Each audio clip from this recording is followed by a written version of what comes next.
चलिए दोस्तों आगे बढ़ते हैं।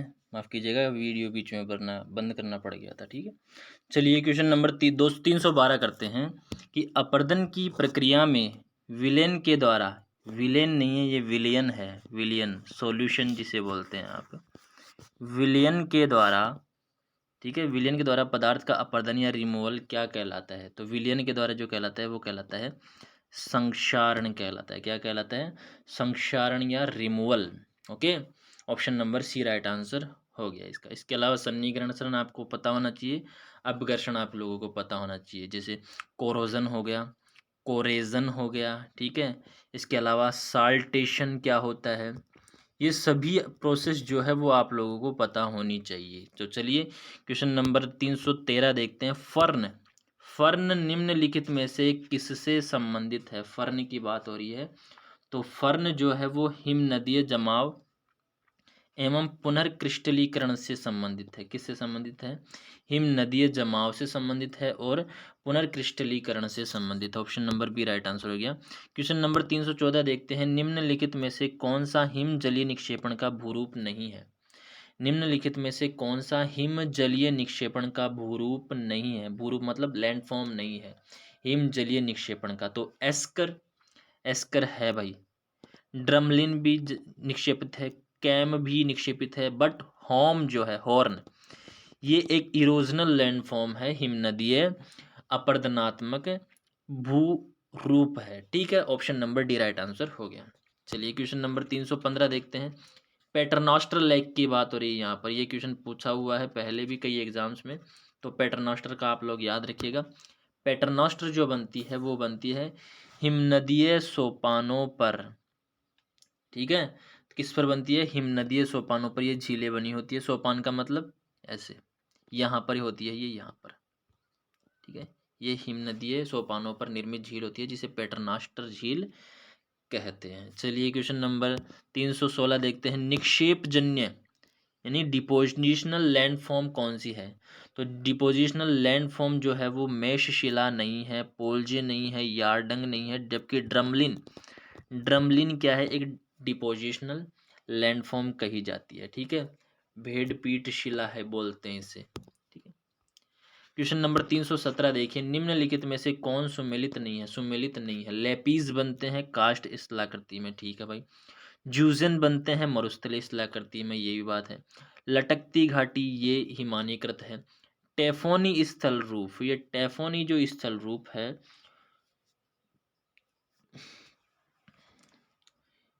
ये टेफोनी स्थल रूप एक अपर्दित गुफानुमा स्थलाकृति है, याद रखिएगा। अपर्दित स्थलाकृति, ये ज्वालामुखी से संबंधित नहीं है, तो इसका option number D right answer हो गया। चलिए 318 हिमानीकृत निक्षेप जन्य स्थल आकृतियों का समुच्चय। हिमानीकृत मतलब ऐसी लैंडफॉर्म्स आपको बतानी है। ये जो ग्रुप है वो लैंडफॉर्म्स का है, और जो लैंडफॉर्म्स का ग्रुप है वो हिमानीकृत होना चाहिए। इट मीन्स ये ग्लेशियर्स डिपोजिशनल लैंडफॉर्म होनी चाहिए। ठीक है, ग्लेशियर डिपोजिशनल लैंडफॉर्म। तो एस्कर, हिमोड और ड्रमलिन ये क्या है? ग्लेशियर से रिलेटेड है। किससे रिलेटेड है? ग्लेशियर से रिलेटेड है। चलिए नेक्स्ट देखते हैं। 319 हिमानीकृत घाटियां होती है। हिमानीकृत घाटियां होती है, हिमानीकृत घाटियां होती है। यहाँ पर केवल इतना ही दे रखा है। तो हिमानीकृत जो घाटियां होती है, ये तो थोड़ा सा ऑप्शन गड़बड़ हो गई है। ऑप्शन में थोड़ी सी गड़बड़ हो गई। ठीक है, ये ड्रमलिन धरातल नहीं, नहीं, हिमानीकृत घाटियां देखो खड़े पार्श्व वाली होती है, मतलब उनका ढाल क्या होता है? खड़ा होता है, और चौड़ी तली होती है जिसे यू आकार की घाटी बोलते हैं। याद रखिएगा, खड़े पार्श्व और चौड़ी घाटी, यू आकार की घाटी हिमानीकृत घाटियां होती है। तो इसका ऑप्शन आप लोग खुद कर लेना, ये ऑप्शंस नहीं है इसके, कि खड़े ढाल वाली और चौड़ी तली वाली। ठीक है, तो चलिए क्वेश्चन नंबर 320 देखते हैं। निम्नांकित में कौन सी निक्षेपण स्थलाकृति हिमनदों द्वारा बनती है? हिमनदों द्वारा जो बनती है वो कौन सी है? ठीक है, तो रोशमुटाने ना भाई, ये क्या है? नीचे दिए कूट कूट की सहायता से सही उत्तर चुनिए। ठीक है, निक्षेपण की बताना है। ठीक है, रोशमुटाने नहीं होता है। आउट वॉश प्लेन ये होता है भाई, जिसे संदूर कहते हैं। हिंदी में क्या कहते हैं? संदूर, ठीक है। एस्कर, एस्कर नहीं होता है। यू आकार की घाटी, यू आकार की नहीं, एस्कर होता है, एस्कर होता है, एस्कर होता है भाई।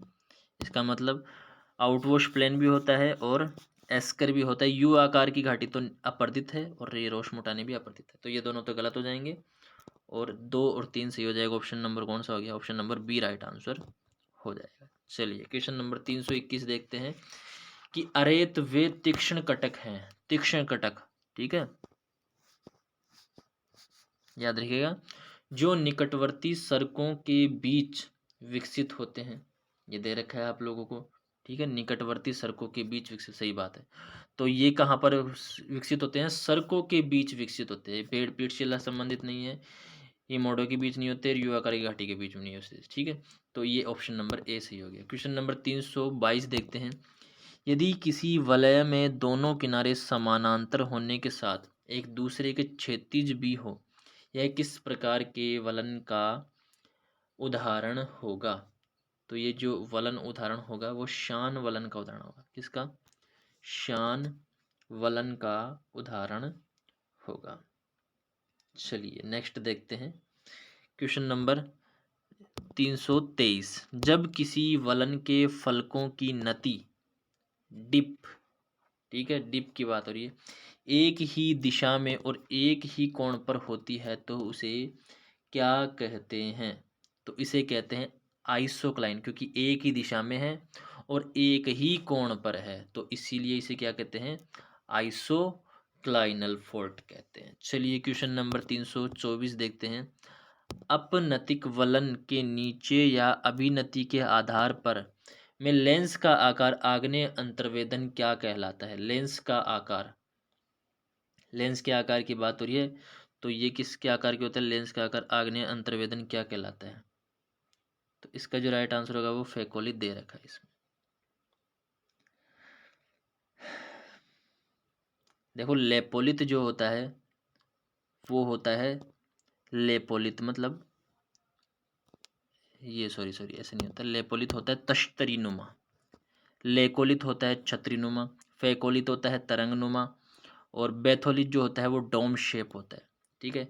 तो ये क्वेश्चन थोड़ा सा अजीब सा हो गया है, तो यहाँ इसे छोड़ देना।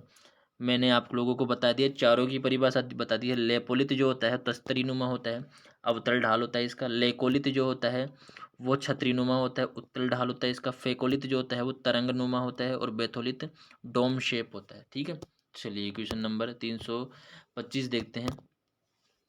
भू संतुलन के बारे में यह किसने कहा कि वृहत स्तंभ कम घनत्व, लघु स्तंभ अधिक घनत्व? मतलब बड़ा स्तंभ होगा इसका मतलब उसका घनत्व कम होगा, छोटा स्तंभ होगा इसका मतलब उसका घनत्व ज़्यादा होगा। ये किसने कहा था? ये कहा था प्राट महोदय ने। किसने कहा था? प्राट महोदय ने कहा था। चलिए क्वेश्चन नंबर 326 देखते हैं। समस्थिति, समस्थिति की बात हो रही है, आइसोस्टेसी की बात हो रही है कि क्षेत्र में समतल तल, समतोल तल के सिद्धांत का प्रतिपादन किसने किया? तो वो किया था हैफोर्ड और बेवी ने, बोवी ने, ठीक है। चलिए क्वेश्चन नंबर 327 देखते हैं। वर्तमान भूतकाल की कुंजी है, ठीक है, याद रखना, वर्तमान भूतकाल की कुंजी है। प्रेजेंट इज की टू द पास्ट। ये कोटेशन आप लोग याद रखना, जेम्स हट्टन ने दिया था यूनिफॉर्मिटेरियनिज्म के टाइम पर 1785 में, 1785 में यह कहा था उन्होंने, जेम्स हट्टन ने एक रूपतावाद का सिद्धांत दिया था, यूनिफॉर्मिटेरियनिज्म। क्वेश्चन नंबर 328 देखते हैं। नदी जीवन के पूर्ण चक्र की संकल्पना किसने प्रस्तुत की थी? तो ये प्रस्तुत की थी डेविस महोदय ने। किसने प्रस्तुत की थी? डेविस महोदय ने। रिवर साइकिल, रिवर साइकिल याद रखिएगा, किसने दी थी? डेविस ने दी थी। क्वेश्चन नंबर 329 देखते हैं। मॉर्फोमेट्रिक व्याख्या निम्न में से किसके लिए उपयुक्त है? मॉर्फोमेट्रिक व्याख्या पूछी जा रही है, तो ये ढाल के लिए उपयुक्त है। किसके लिए उपयुक्त? ढाल के लिए, ठीक है। जितना ज़्यादा ढाल होगा मॉर्फोमेट्रिक वैल्यू उतनी ही ज़्यादा आएगी। चलिए क्वेश्चन नंबर 330 देखते हैं। एक रूपतावाद का सिद्धांत आ गया भाई, यूनिफॉर्मिटेरियनिज्म, ठीक है, 1785 में दिया था जेम्स हट्टन ने। ऑप्शन नंबर सी, ये क्वेश्चन पूछा हुआ है यूजीसी नेट में। क्वेश्चन नंबर 331 देखिए, निम्न में से किसने प्राइमारम्फ दिया था? प्राइमारम्फ की बात की थी, ठीक है, उत्थान से पहले का मैदान, सॉरी, उत्थान से पहले का मैदान दिया था, ठीक है। इसके बाद में एंडरम्फ भी दिया था अपर्दिन होने के बाद, तो ये दिया था पैंक ने दिया था। Option number B right answer हो गया। चलिए क्वेश्चन नंबर 332 देखते हैं कि रांची का पठार किस चीज़ का उदाहरण है? तो रांची का जो पठार है वो उदाहरण है अपलिफ्टेड पेनीप्लेन का। किसका? अपलिफ्टेड पेनीप्लेन का उदाहरण है। Option number B right answer हो गया। मोनोडनोक पर स्थित है, नेत्रहाट मोनोडनोक पर स्थित है ये अपलिफ्टेड पेनीप्लेन, ठीक है। चलिए क्वेश्चन नंबर 333 देखते हैं कि निम्नलिखित में से कौन सी एक वायुमंडल में स्थायी गैस है?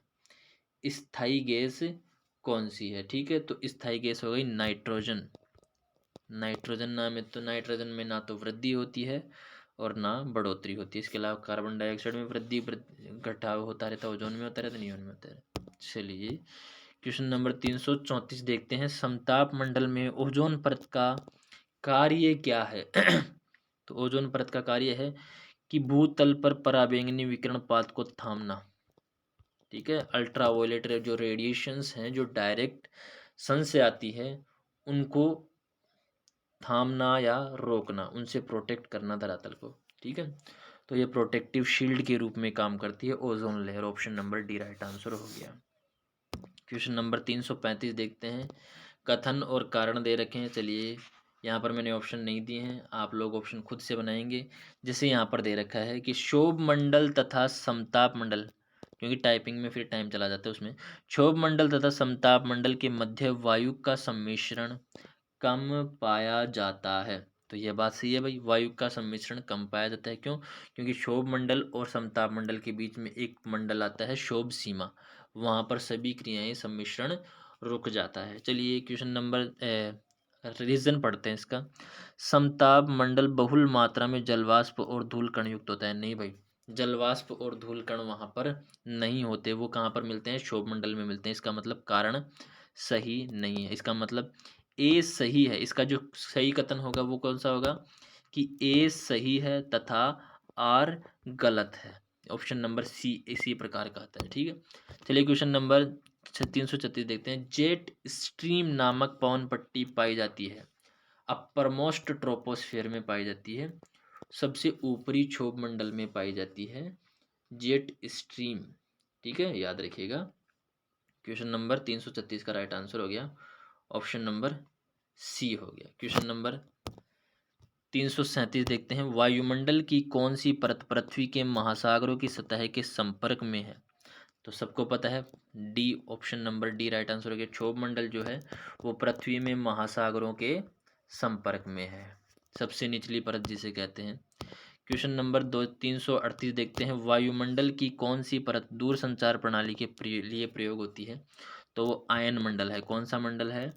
आयन मंडल है, ठीक है। यहाँ से जो रेडियो वेव्स हैं वो वापस से आती हैं। चलिए क्वेश्चन नंबर 339 देखते हैं, ध्रुवों की ओर ट्रोपोपोज की ऊंचाई क्या होती है? ट्रोपोपोज इसका मतलब क्षोभ मंडल की क्षोभ सीमा की बात हो रही है, तो ध्रुवों पर क्षोभ मंडल भी नीचा होता है, तो ट्रोपोपोज है उसकी नीचाई भी कम होती है। इसका मतलब घटती है, ऊंचाई क्या होती है? घटती है, नीचे आ जाती है। Option number C right answer हो गया, ठीक है। भूमध्य रेखा पर बढ़ती है और ध्रुवों पर कम होती है। पृथ्वी द्वारा अपने वायुमंडल की बाह्य सीमा में प्राप्त ऊर्जा की मात्रा है, तो यह जो ऊर्जा है वो है प्रति मिनट प्रति वर्ग सेंटीमीटर, लगभग 2 कैलोरी, लगभग 2 कैलोरी मिलती है, 2 कैलोरी पर सेंटीमीटर स्क्वायर पर मिनट, याद रखिएगा। और इसे जो बोलते हैं वो सौर स्थिरांक बोलते हैं। इसे ही क्या बोलते हैं? सौर स्थिरांक। वैसे सौर स्थिरांक की वैल्यू अलग होती है, लेकिन अगर लगभग की बात की जाए तो लगभग वो 2 कैलोरी होती है, 2 पॉइंट कुछ होती है इसकी सौर स्थिरांक की वैल्यू। तो 341 देखते हैं, आकाश के नीलेपन का प्रमुख कारण क्या है? रिफ्रैक्शन आकाश के नीलेपन का सबसे प्रमुख कारण है। तो यहाँ पर देखते हैं, यहाँ पर आंसर क्या होगा सही? वायुमंडल द्वारा नीले प्रकाश का अवशोषण। नहीं भाई, अवशोषण नहीं करता है, प्रकीर्णन होता है। तो वायु के अणुओं द्वारा सूर्य के प्रकाश का प्रकीर्णन, सही बात है, ऑप्शन नंबर बी। स्कैटरिंग होती है उसमें, ठीक है। क्वेश्चन नंबर 342, पर्यावरण का मौसम रखने वाला होता है। पर्यावरण का मौसम सबको पता है क्षोभमंडल में होता है, option number C right answer हो गया। ये बिल्कुल नॉर्मल सा क्वेश्चन था।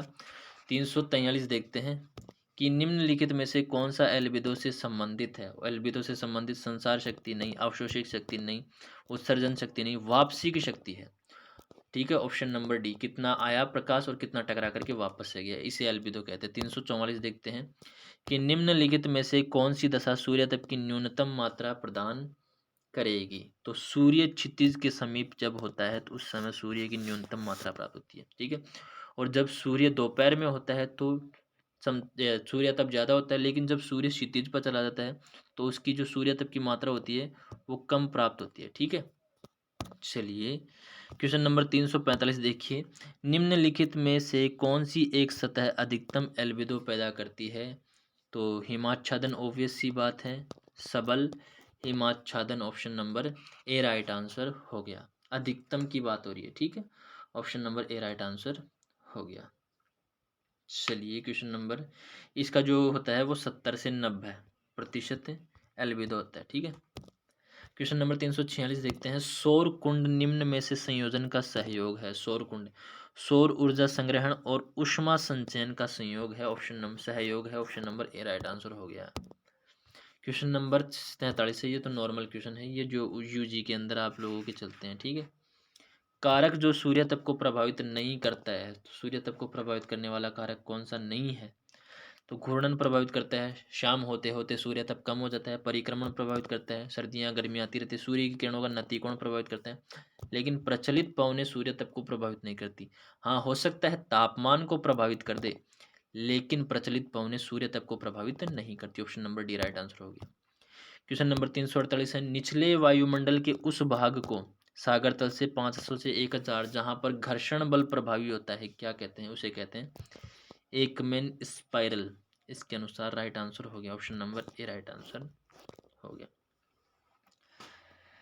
चलिए क्वेश्चन नंबर 349 देखते हैं, निम्नलिखित में से कहाँ कोपेन की BWHW, किसकी बात हो रही है, BWHW।